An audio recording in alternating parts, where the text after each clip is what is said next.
નમસ્કાર બાળકો. ઇનોવેશન ફેર વિશે થોડુંક સમજાવો. હા, જો મારું ઇનોવેશન છે શાળા કક્ષાએ વેસ્ટ મેનેજમેન્ટ, બરાબર છે. તો શાળા કક્ષાએ આપણે વેસ્ટ કેટલી વસ્તુઓ આવે છે, તો પ્લાસ્ટિકના કાગળો આપણે તમે બધા લઈ આવો છો, ચોકલેટના કાગળો છે, એ બધી વસ્તુઓ છે એ આપણે વેસ્ટ છે. સૌથી વધારે શાળા કક્ષાએ અમારે વેસ્ટ વસ્તુ હોય તો એમાં 5 થી 8 ધોરણની જવાબવહીઓ છે કે જે અમારે વર્ષે 2 વર્ષે અમારે એને રદ કરવી પડે છે. તો એ જવાબવહીઓ છે એ આપણે પસ્તીમાં વેચી શકતા નથી, એટલે એને ફરજિયાતપણે આપણે કાં સળગાવવી પડે છે અને કાં જમીનમાં ખાડો ગારીને દાટવી પડે છે. ખાડો ગારીને દાટવા માટે આપણી પાસે સમય રહેતો નથી, એટલે મોટે ભાગે એવું જોવા મળે છે કે બધા લોકો છે તે આગ લગાડીને સળગાવી દે છે, જેથી કરીને વાતાવરણ છે પ્રદૂષિત થાય છે. હવે તમારે શું કરવાનું છે, જૂની સ્વાધ્યાય પોથી, પાઠ્યપુસ્તકો, તમારી ભરાઈ ગયેલી બુક, નકામા બધા કાગળો, આ જે 5 થી 8 ધોરણની જવાબવહીઓ જે છે એ જવાબવહીઓને આપણે 24 કલાક માટે પાણીની ડોલમાં પલાળી રાખવાના છે. નાના નાના કટકા કરવાના છે. કટકા કરી અને પાણીમાં પલાળી દેતા એમાંથી એક સારો એવો માવો બની જશે. તમે જોઈ શકો છો આ સરસ મજાનો એવો એક મસાલા જેવું બની ગયું છે.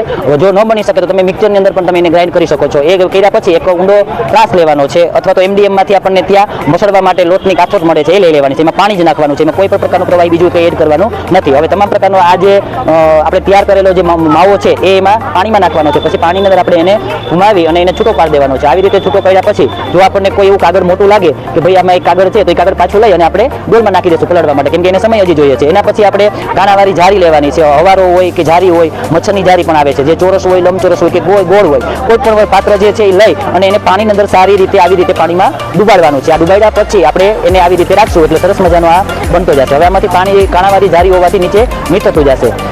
નીતરી ગયા પછી બાળકને આપણે એકાગ્રતા કરવા માટે આપણે એવું કહેવાનું છે કે ભાઈ આ પલ્પ્સ બન્યો છે એ પડે નહીં, એ રીતે તમે ઘુમાવો. એટલે મોટાભાગનું પાણી છે એ તરેથી તમે જોઈ શકો છો કે નીચે પડતું જાય છે. આ પડી ગયા પછી માનો કે તમે આને આ રીતના રાખો છો તો એક ધાર સ્વરૂપે પાણી પડે છે. જ્યારે આ ટપકા સ્વરૂપે પાણી પડવાનું ચાલુ થાય ત્યારે નકામા કોથળાઓ રાખી એના ઉપર નકામી ચૂંદડી રાખવાની છે અને અથવા તો સાડી રાખવાની છે. સાડી રાખ્યા પછી તમારે એના ઉપર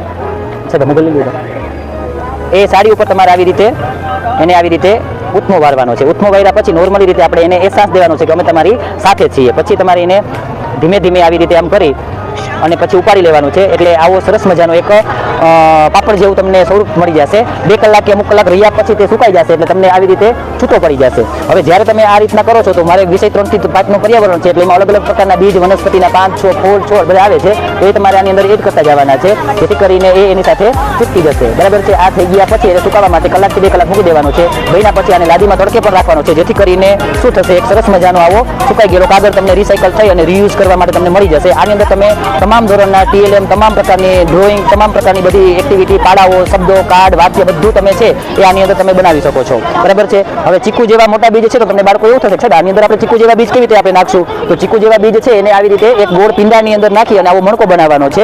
એ મણકાને પાણીમાં સુકાઈ ગયા પછી એને વળી પાછો સારો એવો શેપ આપવા માટે ગોરિંડાની જેમ આપણે એને ગોળ ગોળ આમ કરવાનો છે અને એના પછી એમાં વોટર કલર કરી દેવાનો છે, જેથી કરીને આવો સરસ મજાનો મણકો થઈ જશે. નાના બાળકોને આપણે સંખ્યાના નાના દ્વારા કરાવી શકીએ છીએ. 10 માંથી 5 બાદ કરો મણકા, બાદબાકી અને સરવાળાની ક્રિયાઓ કરાવી શકીએ છીએ.